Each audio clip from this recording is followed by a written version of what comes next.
The marketplace on Station Theta 9 was always crowded, but today it seemed worse than usual. Taejin pushed through the masses of alien bodies, their strange smells and sounds washing over him like waves. He had been living in space for 5 years now, ever since he left the Earth Defense Force. His cargo ship needed new parts, and this station was the only place within 3 jumps that sold them at a fair price. He walked past stalls selling everything from exotic foods to illegal weapons.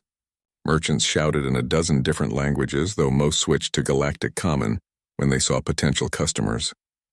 Taejin kept his head down and his hand near his pistol. Old habits from the war never truly died. The technology district was cleaner than the food markets, but not by much. Glass cases displayed advanced electronics that Taejin could barely understand. He was looking for a specific shop when he heard the raised voices. A crowd had gathered near one of the larger stores. Taejin's instincts made him pause. Crowds usually meant trouble, and trouble meant opportunity for thieves. He checked his pockets and moved closer to see what was happening. At the center of the crowd stood a woman unlike any Taejin had seen before. She was tall, easily 7 feet, with scales that shimmered like oil on water. They were beautiful, shifting between deep purple and bright silver as the station's lights hit them. Her face was elegant and sharp with eyes that glowed faintly gold. She wore formal robes that marked her as someone important. A Drakari. Taejin recognized the species from his military briefings. Dragon people, the other soldiers had called them. They were warriors and diplomats, proud and dangerous. This one looked both. The woman faced a fat alien shopkeeper, a Thessian with gray skin and too many arms. He was speaking loudly, making sure everyone could hear. "I told you already, your credits are no good here," the shopkeeper said. His voice dripped with false politeness. "Drakari currency is worthless. Everyone knows this. Your people broke the trade agreements. You have no honor." The woman's scales rippled with color, a sign of emotion that Taejin could read even without knowing her species well. She was angry, very angry, but she kept her voice level. "The medical supplies I require are standard trade goods," she said. Her Galactic Common was perfect, better than Taejin's. "I am willing to pay triple the listed price. My people need these supplies. Your people should have thought of that before starting wars they cannot win," the shopkeeper said. He looked around at the crowd, playing to them. The Drakari were once mighty. Now look at them, begging for scraps like common refugees. Some aliens in the crowd laughed. Others looked uncomfortable but said nothing. That was how it always worked. People were brave in groups but cowards alone. The woman straightened her back.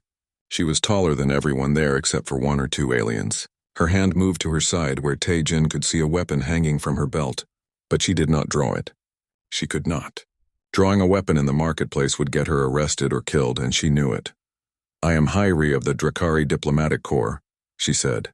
Each word was carefully controlled. "I am here on official business. Refusing service based on species is against station regulations." "Oh, I am not refusing service, Thor," the shopkeeper said with a smile that showed too many teeth. "I simply do not accept worthless currency. If you had real money, I would gladly sell to you. But you do not. So please stop wasting my time and the time of my other customers."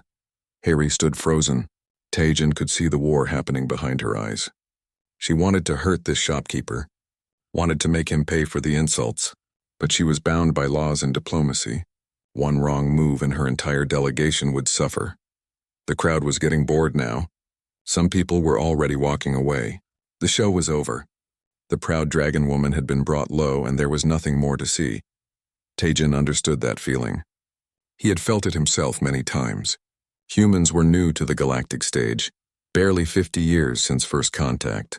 Other species looked down on them, called them primitives who got lucky with faster-than-light travel. He had fought in the fringe wars to prove them wrong, to show that humans deserved their place among the stars. He recognized the look in Hyri's eyes because he had worn it himself. Pride meeting reality. Strength without power. The worst kind of helplessness. The shopkeeper was turning away, dismissing her. That was the final insult, not even worth his continued attention. Taejin made his decision. He pushed through the crowd and walked up to the counter. The shopkeeper looked at him with barely hidden disgust. Humans were not popular in this part of the station. "I will buy the medical supplies," Taejin said. His voice was calm and clear. The shopkeeper blinked. "What?" "The supplies she needs. I will buy them." Taejin pulled out his credit chit and placed it on the counter. Charge my account. Haeri turned to look at him. Her golden eyes were wide with surprise. Up close, she was even more impressive. Her scales caught the light like gems, and he could see the strength in her shoulders and arms. She was a warrior, no doubt about it. Human, she said slowly. You do not understand the situation. I understand fine, Taejin said. He kept his eyes on the shopkeeper. I am making a purchase. That is legal, is it not? The shopkeeper's face twisted with anger.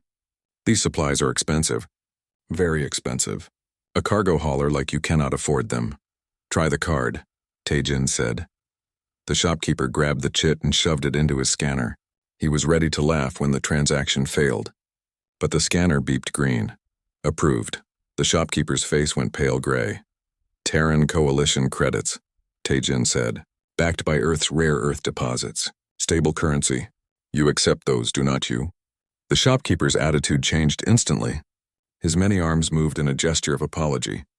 Of course, of course. Terran credits are always welcome. Please let me package these supplies for you right away. Taejin turned to Haeri. She was staring at him like he was a puzzle she could not solve. The crowd was watching again, but with different energy now. Confusion, interest. I have one condition, Taejin said to her. He met her golden eyes without fear. Come, tonight you will dine with me. The marketplace went quiet. A Drakari dining with a human was unusual. A Drakari diplomat accepting an invitation from a human cargo hauler was almost unheard of. Haeri studied his face.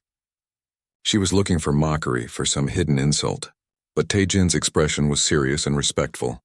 Soldier to soldier, why? She asked simply. Because I have a proposition for you, Taejin said, and because you deserve better than this. He waved at the crowd and the shopkeeper. Haeri was silent for a long moment. Pride warred with necessity on her face. Finally, she gave a small bow, formal and precise. I will dine with you, human, and I will hear this proposition. Taejin nodded. Good. Meet me at the Earthside Cantina on Deck 7. 1800 hours. He took the packaged medical supplies from the shopkeeper and handed them to Haeri. Their hands touched briefly, and he felt how warm her scaled skin was. Until tonight, he said. Haeri clutched the supplies to her chest and walked away, her head high despite everything. The crowd parted for her, whispering. Taejin turned back to the shopkeeper. You should be ashamed of yourself, he said quietly. The shopkeeper said nothing. He had made his sale and gotten his money. That was all that mattered to him. Taejin left the shop and continued his search for ship parts. But his mind was already working on the next steps. He had planted a seed. Now he needed to see if it would grow. Tonight would be interesting. Taejin arrived at the Earthside Cantina 30 minutes early. He wanted to choose the right table and make sure everything was ready. The cantina was one of the few human-run establishments on Station Theta 9, a small piece of Earth culture in the vastness of space. The owner was a retired Navy cook named Mrs. Park, and she made the best Korean food this side of the Sol system. The cantina was quiet in the early evening. A few regulars sat at the bar, drinking and watching sports broadcasts from Earth. The walls were decorated with pictures of old Earth cities and landscapes. It made the spacers feel less homesick. Mrs. Park came out from the kitchen when she saw Taejin. She was a small woman with gray hair and sharp eyes that missed nothing. You are here early, she said in Korean, and you look nervous. Who is she? Taejin smiled despite himself. How do you know it is a she? I have run this place for 15 years. I know when a man is trying to impress someone. She looked him over. You even wore your clean jacket. This must be important. It is business, Taejin said, but he knew Mrs. Park did not believe him. Business, She smiled. What does your business partner want to eat? I am not sure. She is Drakari. Mrs. Park's eyebrows went up. Dragon people here? She looked excited. I have never cooked for a Drakari before. Let me prepare something special. A mix of traditional dishes. If she has traveled far, she will appreciate the effort. Thank you. Mrs. Park, you can thank me by telling me the full story later. She returned to her kitchen, already planning the meal. Taejin sat at a corner table with a good view of the entrance. He checked his communicator. 1800 hours. Haeri should arrive any minute, if she arrived at all. He had taken a big risk in the marketplace. Drakari were proud people with strict cultural codes. She might see his help as an insult. Or worse, she might think he wanted something inappropriate. Humans had a bad reputation in some alien circles. Too emotional, too unpredictable. But something in her eyes had called to him. That look of controlled rage mixed with helplessness. He had worn that expression too many times himself. When the other species mocked humans, when they refused to take Earth seriously, when they treated his people like children playing with adult toys, the door opened. Hayri entered. She had changed from her formal diplomatic robes into simpler clothes. Dark pants and a long coat that accommodated her tail. Her scales were less vibrant now, a sign that she had calmed down since the marketplace, but her golden eyes still burned with intensity. Every head in the cantina turned to look at her. Drakari were rare on the station, and most humans had never seen one up close. She ignored the stares and walked directly to Taijin's table. "You came," he said, standing. "I gave my word." She sat down with fluid grace. Her tail curled around the base of the chair. "Drakari do not break promises. I am glad." Taijin sat across from her. "Thank you for accepting my invitation." "I have not thanked you yet for your help in the marketplace," Hayri said. Her tone was formal, diplomatic. "So I will do so now. Thank you, human. You did not have to intervene." "My name is Taijin," he said. "And you are welcome." "Taijin," she repeated, testing the sounds. "It is a good name. Strong. Are you military?" "Former. Earth Defense Force. I served 8 years." Something shifted in her expression. Respect, perhaps. "I thought so. You move like a soldier." "So do you." Hayri smiled for the first time. It transformed her face, making her look younger. "All Drakari are warriors. It is our way. Even diplomats like me train from childhood in combat." Mrs. Park arrived with drinks. She set them down carefully, studying Hayri with open curiosity. "Welcome to my cantina, honored guest.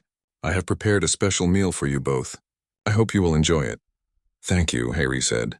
She looked surprised by the warm greeting. When Mrs. Park left, Hayri turned back to Taijin. "You said you had a proposition." "I am listening." "First, tell me about your situation," Taijin said. "The real situation, not the diplomatic version." Hayri's scales darkened slightly. "Why do you care?" "Because I need to understand what I'm working with." She studied him for a long moment, then nodded. "Very well. I will tell you the truth." She leaned back in her chair. "The Drakari were once powerful.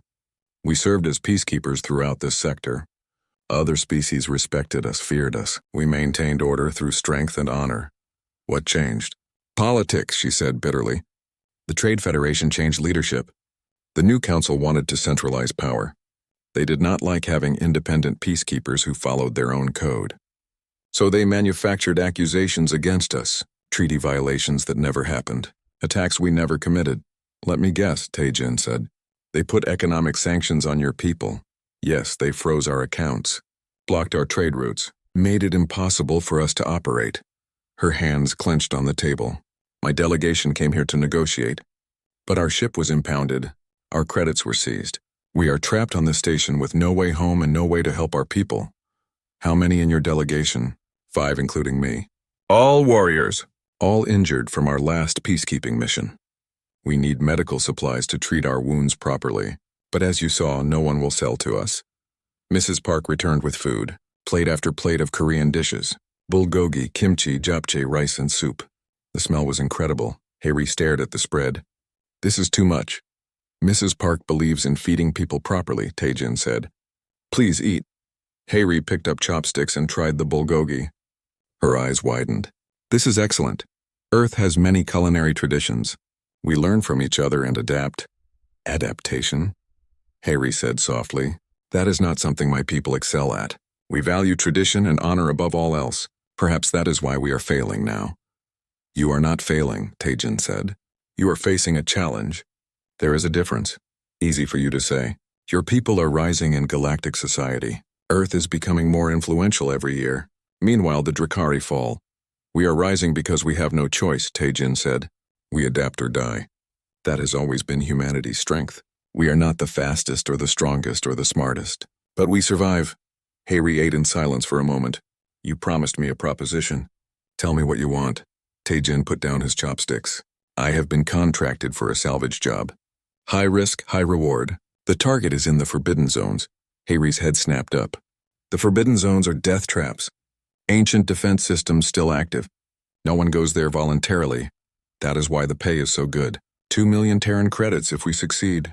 And if you fail, then dying quickly would be the best option. Hayri laughed, a sharp sound. You are honest at least. What does this have to do with me? I need a crew. Experienced warriors who can handle combat situations. People who are not afraid of danger. He met her eyes. I need you and your delegation. Why would we risk our lives for your salvage operation? Because I will split the profits equally. 2 million credits divided among all of us. Your share would be enough to buy your ship back, pay off your debts, and return home with honor. Hayri sat very still. You would trust us with that much money? I would trust you to do the job right. And I think you need this as much as I do. Why do you need it? You have stable currency. You could hire any crew. Tae-Jin smiled grimly. Because most crews would try to kill me and take the salvage for themselves. But you Drakari have your honor code. You would not betray someone who helped you. You are betting your life on our honor. Yes. Hayri leaned forward. You understand that if you betray us, human, my people will hunt you across the galaxy. There is no place you could hide. I would expect nothing less. She studied his face, searching for deception. Finally, she nodded. I will discuss this with my delegation. But I warn you, they will not like taking orders from a human. They do not have to like it. They just have to follow orders. In combat, there is only one commander.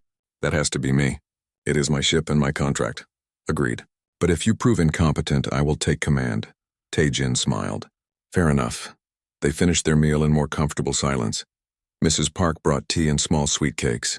Hayri tried them and made a pleased sound. Your people make good food, she said. We make good many things when people give us the chance. Hayri stood. I will have an answer for you by morning. Where can I find you? Docking Bay 12. The ship is called Morning Star. Morning Star, I will be there at 0800 hours. She paused. And Tae-Jin? Thank you, for the meal and for treating me with respect. That is rare these days. You deserve respect, Hayri of the Drakari.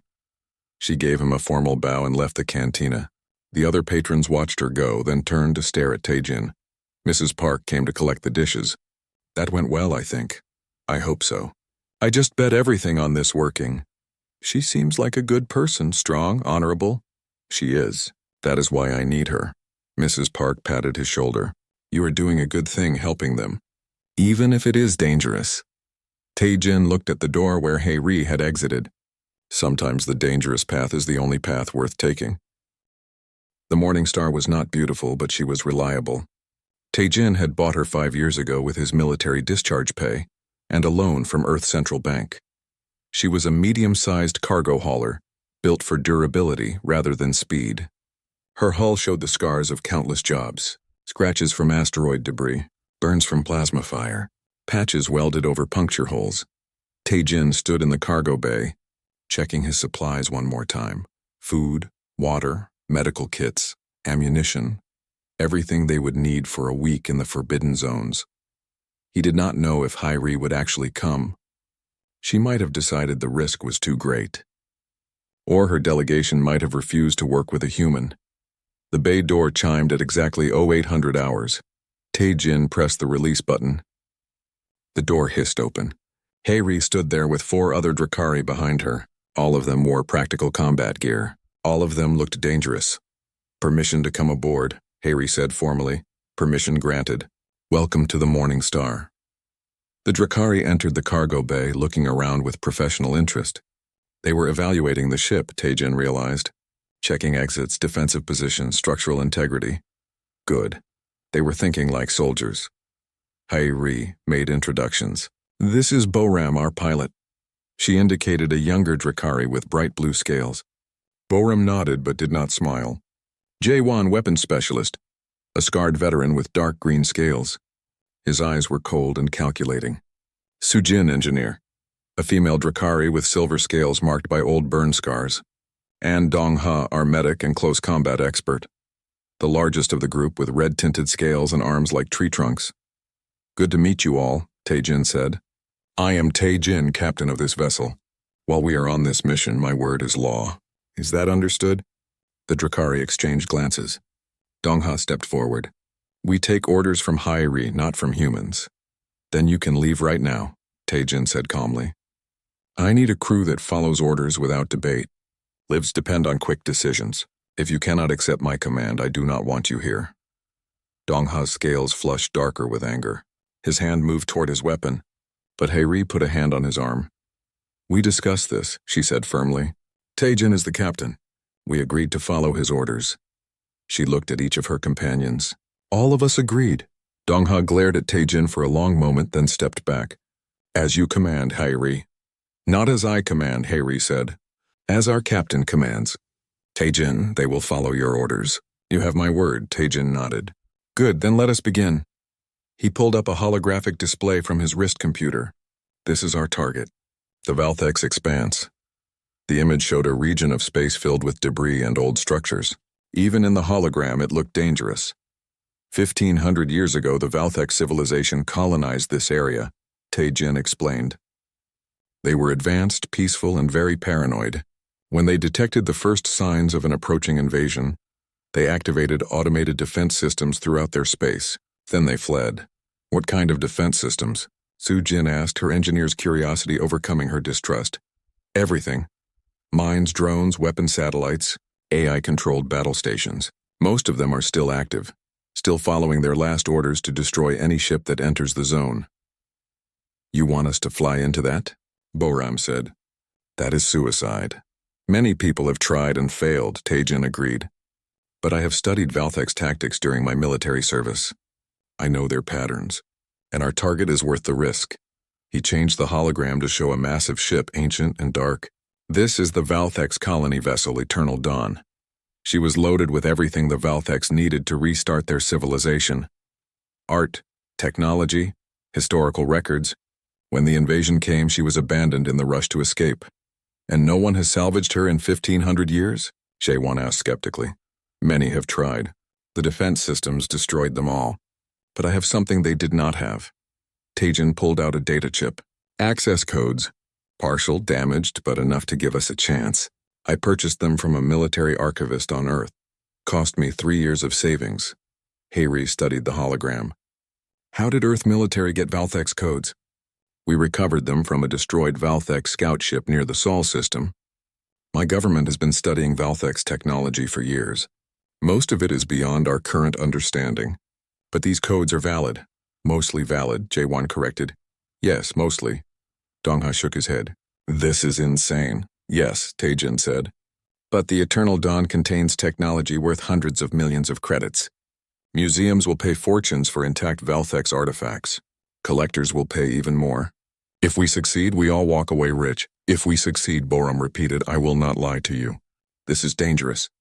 You might die, but if you succeed, you save your people and restore your honor. Is that not worth the risk? The Drakari fell silent. Taejin could see them thinking, weighing the options. Finally, Haeri spoke. Show us the rest of the ship. We need to understand what we are working with. Taejin led them through the Morning Star. He showed them the bridge, small but well-organized. The crew quarters simple but comfortable.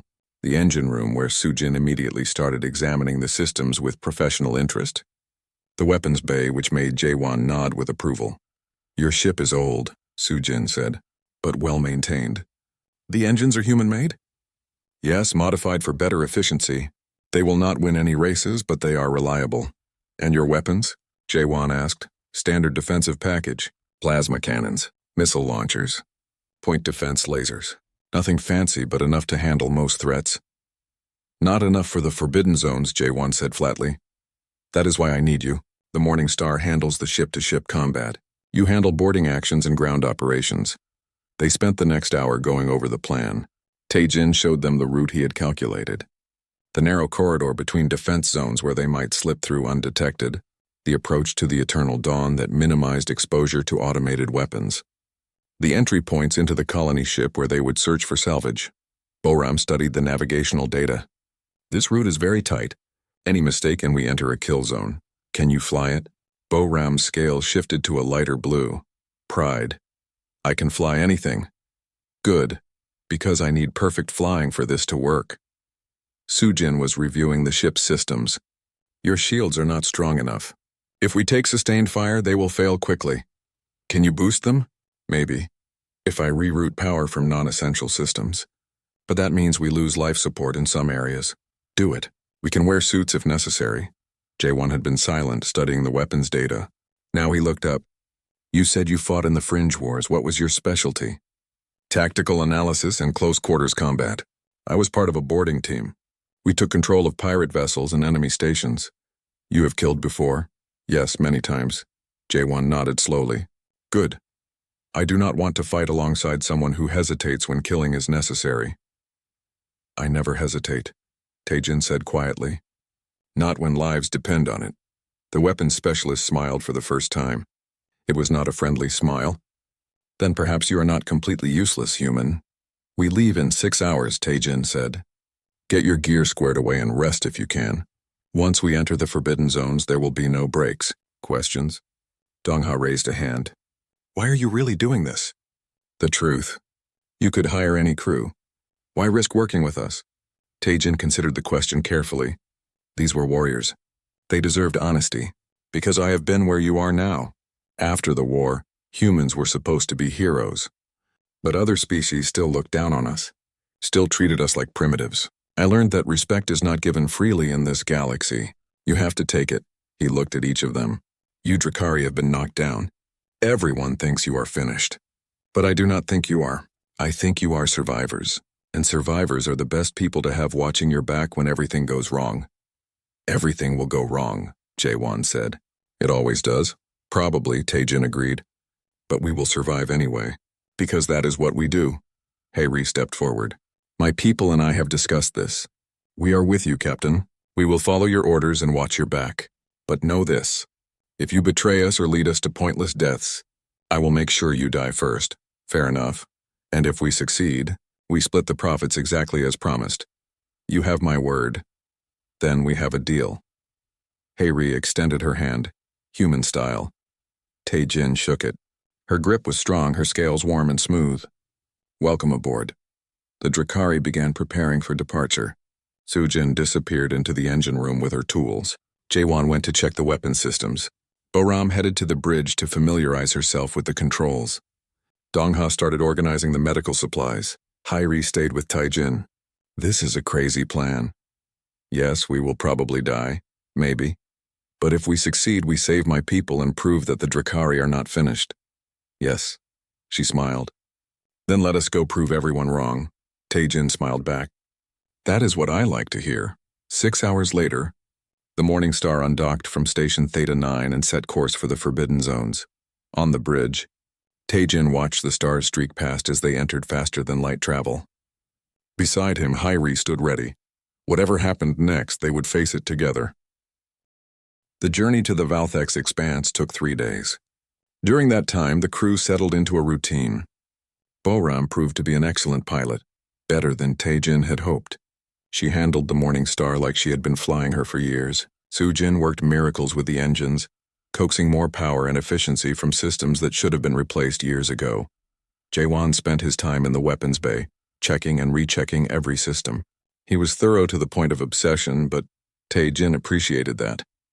One malfunctioning weapon at the wrong moment could kill them all. Dongha mostly kept to himself, which suited Taejin fine. The big Drakari clearly did not trust humans, but he followed orders without complaint. That was enough. Haeri divided her time between studying the mission data and training. Taejin found her in the cargo bay one morning, practicing combat forms with a traditional Drakari blade. The weapon was beautiful, curved and glowing with some kind of energy field. May I watch? He asked. She paused mid-strike. If you wish. Taejin leaned against the wall while she continued. Her movements were fluid and deadly, a dance that was also a killing art. Each strike had purpose. Each step had meaning. She moved like water and struck like lightning. You are very good, he said when she finished. I have trained since I could walk. She wiped sweat from her brow. All Drakari learn the blade. It is our oldest tradition. We have similar traditions on Earth. Many martial arts passed down through generations. I would like to see human combat styles someday, Haeri said. She sheathed her blade. If we survive this mission. When we survive, Taejin corrected. Thinking positively is important, she smiled.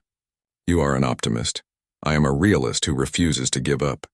There is a difference. They reached the edge of the forbidden zones on the third day. Taejin called everyone to the bridge. The view screen showed the Valthex expanse ahead. Even from a distance, it looked dangerous. Space debris floated everywhere. The remains of destroyed ships glinted in the light of distant stars. And beyond that, barely visible, were the ancient defense platforms. "We are here," Taejin said. "From this point forward, we are in danger. Boram, reduce speed to 1/4. I want to slip in quietly." "Understood, Captain." Boram's hands moved across the controls. "Sujin, divert all non-essential power to shields and sensors.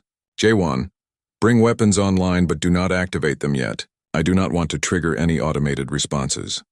"Shields at maximum," Sujin reported from engineering. "Weapons ready," Jaewon confirmed. Taejin activated the Valthex access codes. His console lit up with ancient Valthex script. "Codes are active.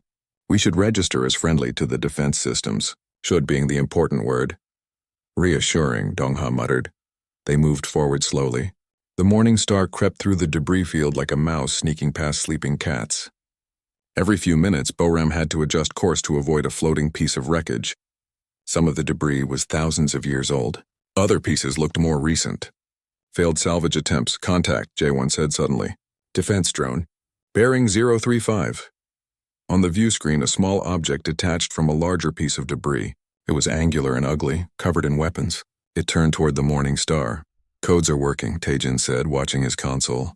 "The drone is scanning us, but not attacking." "Keep moving, Boram. Nice and slow." They passed the drone. It tracked them with its sensors, but did not fire.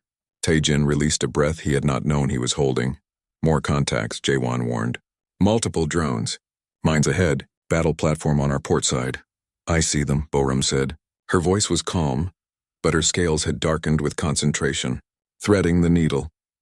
The morning star wove through the defenses. Sometimes they passed so close to a mine that Taejin could see the corrosion on its surface. The battle platform tracked them but did not activate its weapons. "The codes were holding." "There," Hyrie said, pointing at the view screen. The Eternal Dawn. The colony ship appeared through the debris. She was massive, easily 10 times the size of the morning star. Her hull was dark and pitted from centuries of exposure to space, but she was intact. Beautiful in a haunting way. "Take us in, Boram. Match the rotation and bring us alongside the main airlock." "This is the tricky part," Boram said. The Eternal Dawn was spinning slowly, tumbling through space. Matching its rotation required perfect timing and perfect piloting. Boram's hands danced across the controls. The morning star rotated and adjusted, moving in perfect sync with the ancient ship. "Docking clamps engaged," Boram reported. "We are attached." Taejin stood. "Sujin, Dongha, you stay with the ship. Monitor the defense systems and be ready to undock fast if necessary. The rest of us will board the Eternal Dawn and search for salvage." They suited up in the airlock. Spacesuits with built-in weapons and tools. Taejin checked everyone's seals personally. One small leak could be fatal. "Stay together," he ordered. "Watch each other's backs. If you see anything unusual, report it immediately. The Eternal Dawn has been sitting here for 1,500 years. No telling what we might find inside."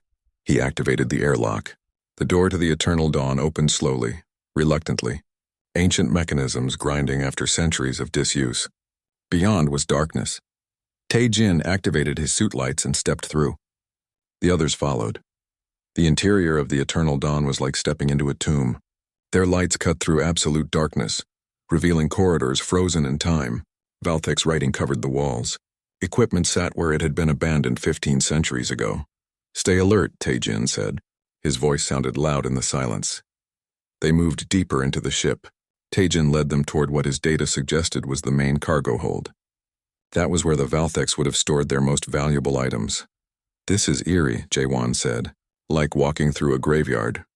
"That is exactly what it is," Hyrie replied. They found the cargo hold after 20 minutes of walking. The doors were sealed, but Sujin had sent them with cutting tools. Jaewon set up the plasma cutter and began working on the lock. While they waited, Taejin scanned the corridor. His suit sensors detected no movement, no life signs, but something felt wrong. Years of combat had given him instincts he trusted. "How much longer?" he asked Jaewon. 2 minutes. "Hurry." The lock gave way with a hiss of escaping air. The cargo hold doors opened. Inside was a treasure beyond measure. Valthex artifacts stacked floor to ceiling. Art, technology, cultural items. Everything they had hoped for. We found it, Boram whispered. We actually found it. Start loading, Taejin ordered. Jaewon, Haeri, help me identify the most valuable items. We cannot take everything. Priority goes to small high-value pieces. They worked quickly and efficiently. Valthex data storage devices went into the cargo containers first, then art pieces that looked ancient even by Valthex standards. Technology that Earth scientists would pay fortunes to study. Taejin was examining a particularly beautiful sculpture when his suit alarms went off. Contact. Sujin's voice came through the radio, distorted by panic. Multiple ships entering the area. They are not broadcasting IFF signals. How many? Taejin demanded. 5 ships. No, 6. They are heavily armed. Captain, these look like corporate raiders, Taejin cursed. Pirates. Someone else must have gotten access codes. Boram, Jaewon, get what we have back to the Morning Star now. Double time. They grabbed the cargo containers and ran. Behind them, Taejin heard something that made his blood freeze. Cutting tools. Someone was breaking into the Eternal Dawn from another entry point. Contact. Contact! Dongha yelled over the radio. Ships are launching boarding parties. They reached the airlock just as the first shots rang out behind them. Taejin spun and saw figures in spacesuits at the far end of the corridor. They were firing plasma weapons. Get on the ship, he shouted, returning fire. Go, go, go. Haeri pushed Boram and Jaewon through the airlock, then turned back to help Taejin. Her blade was useless here, so she drew a plasma pistol instead. They fought side by side, covering each other's retreat. The raiders were well-trained and well-equipped. But Taejin and Haeri had the advantage of a defensive position. Fall back, Taejin ordered. They jumped through the airlock. Jaewon sealed it behind them. The raiders' plasma bolt sparked against the closing door. Undock! Undock now! Taejin shouted. Boram was already at the controls. The docking clamps released. The Morning Star pushed away from the Eternal Dawn. On the view screen, Taejin saw the raider ships moving to intercept them. 6 vessels, all heavily armed and armored. Corporate military, probably. Mercenaries hired to steal the same salvage Taejin had claimed. Sujin. I need everything the engines can give us, Taejin said. Strapping into the captain's chair. You have it. Captain? Jaewon, target their lead ship. Fire when ready. With pleasure. The Morning Star's weapons blazed to life. Plasma cannons and missiles streaked through space. The lead raider ship's shields flared as the impacts hit home, but the raiders returned fire with overwhelming force. The Morning Star shuddered as plasma bolts slammed into her shields. Shields at 70%, Sujin reported. I do not know how long we can take this. Taejin studied the tactical display. 6 against 1. They were outgunned and outnumbered. But the raiders had made one mistake. They had positioned themselves between the Morning Star and the defense perimeter. The journey back to Station Theta 9 took 4 days.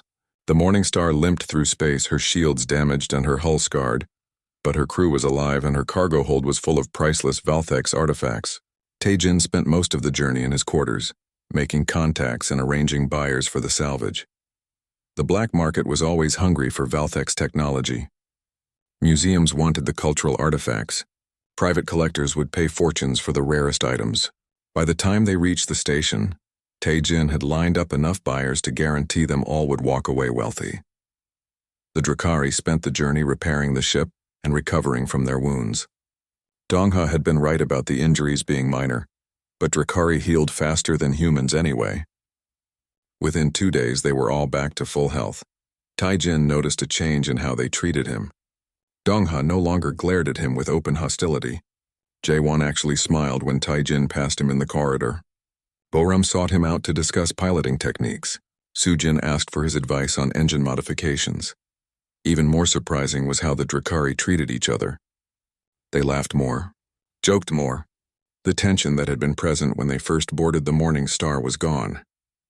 Combat did that sometimes. Shared danger created bonds stronger than words. On the last night before reaching the station, Haeri found Taejin on the bridge. He was alone, watching the stars and thinking about everything that had happened. Cannot sleep? She asked. Too much on my mind. He gestured to the empty chair beside him. Join me. She sat down, her tail curling comfortably around the chair base. You did well, Captain, very well. You got us through the forbidden zones and back out alive. My people are grateful. They are good warriors. Best crew I have ever worked with. They like you now, Hyri said. Even Dongha, though he would never admit it. You proved yourself to them. That matters to Drakari. I noticed the change. When we first came aboard, we thought you were just another human who would get us killed. We have had bad experiences with other species. They see us as fallen, weak. They treat us like we are beneath them now. I never thought that. I know. That is why this worked. Harry looked at him directly. You saw us as equals. As warriors who had been knocked down but were not defeated. You gave us a chance to prove ourselves. That is rare. You gave me a chance too. You trusted a human you barely knew with your lives. Trust is earned through action, not words. You earned ours. She paused. What will you do with your share of the profits? Pay off my ship. Maybe upgrade her systems. Take on better contracts. Taejin smiled. What about you? Return to my homeworld. Pay our debts. Restore our delegation's honor. Her expression grew distant. But more than that. I will present a proposal to the Drakari High Council. What kind of proposal? An alliance. With Earth. Taejin sat up straighter. That is a big step. The galaxy is changing, Harry said. The old power structures are breaking down. The Trade Federation is corrupt and weak. They pushed us aside because we would not bow to their demands. But that left us vulnerable and alone. She turned to face him fully. Earth is rising. Your people are adaptable, resourceful, and brave. You do not have the longest history or the strongest military, but you survive. You find ways to win when you should lose. That is valuable. The Drakari and humanity working together, Taejin said slowly. That would change the political landscape of this entire sector. Yes, we have the warrior tradition and honor code. You have the innovation and adaptability. Together we could stand against the Trade Federation's corruption. We could offer other species an alternative to submission. It would not be easy. Many species would oppose such an alliance. Nothing worth doing is easy. Harry smiled. You taught me that, human. I have a name, you know. I know, Taejin. And you will always have a place among the Drakari. We do not forget those who help us in our darkest hours.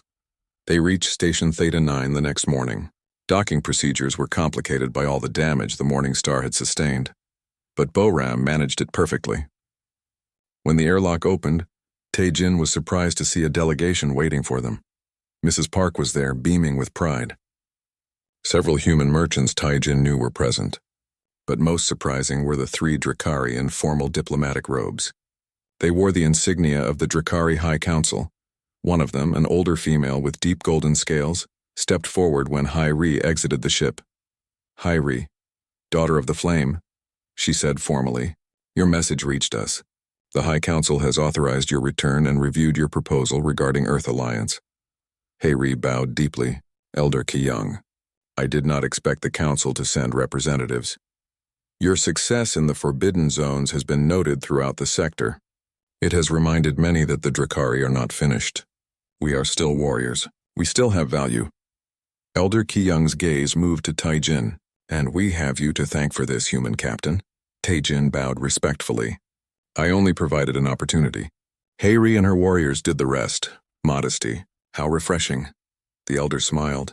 The council wishes to meet with you, Captain Taejin. We would discuss this alliance proposal in detail. Would you be willing to travel to our homeworld as an Earth representative? Taejin blinked. I am not an official diplomat. I am just a cargo hauler. You are a veteran who treated Drakari with respect when others showed us contempt. You risked your life alongside our warriors and proved yourself worthy of trust. That makes you a perfect representative for this discussion. Harry touched his arm. Please consider it. This could be the beginning of something important. Taejin looked around at all the faces watching him, Drakari and humans waiting for his answer. He thought about everything that had happened. The humiliation in the marketplace. The dinner at Mrs. Park's cantina. The mission to the Forbidden Zones. The battles and the trust that had been built. I will do it, he said. For Earth and for the Drakari, let us build something better than what the Trade Federation offers. Elder Ki-young nodded with satisfaction. Then it is decided. You will accompany us when we depart. There is much to discuss and much to plan. The next few days passed in a blur. The salvage was sold for even more than Taejin had projected. 3 million Terran credits total, split equally among the crew.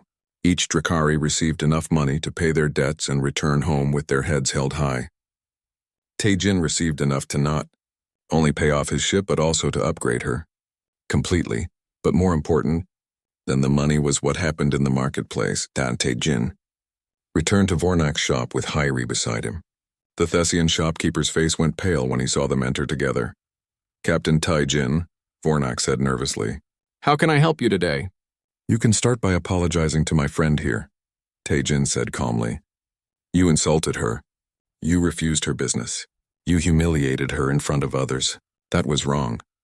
Vornak looked at Hyri's formal diplomatic robes and the wealth visible in her bearing. He had heard the stories by now. Everyone on the station knew about the successful salvage mission.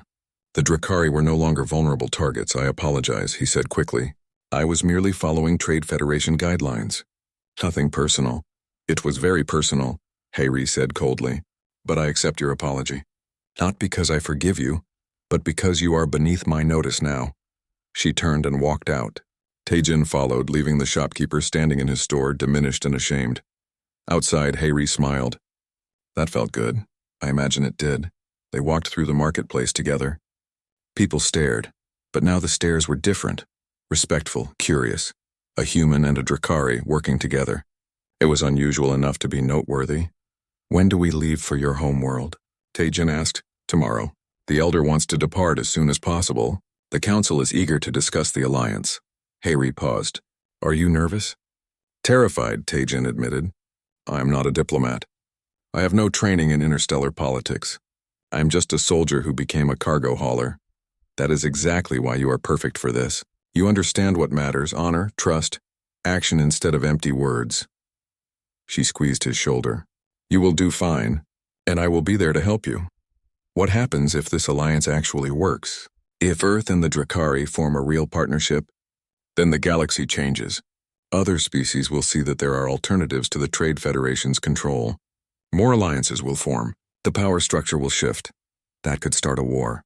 It could. Or it could start a new era of cooperation. Hyri looked up at the stars visible through the station's transparent ceiling. Either way, it will be better than what we have now. Sometimes the galaxy needs to be shaken up. That night, Tae-jin had dinner at Mrs. Park's cantina one last time before leaving. The old woman fussed over him like a mother, making sure he ate well. I am proud of you, she said. You did a good thing. For the Drakari and for Earth. I just helped some people who needed it. That is what makes it good. She patted his hand. Your parents would be proud. I hope so. And this alliance you are helping build. That could change everything for humans in this sector. We could finally have real allies. Real respect. That is what I am hoping for. Mrs. Park smiled. Then go make it happen. And come back to tell me all about it. The next morning, Tae-jin boarded a Drakari diplomatic vessel with Hyri and her.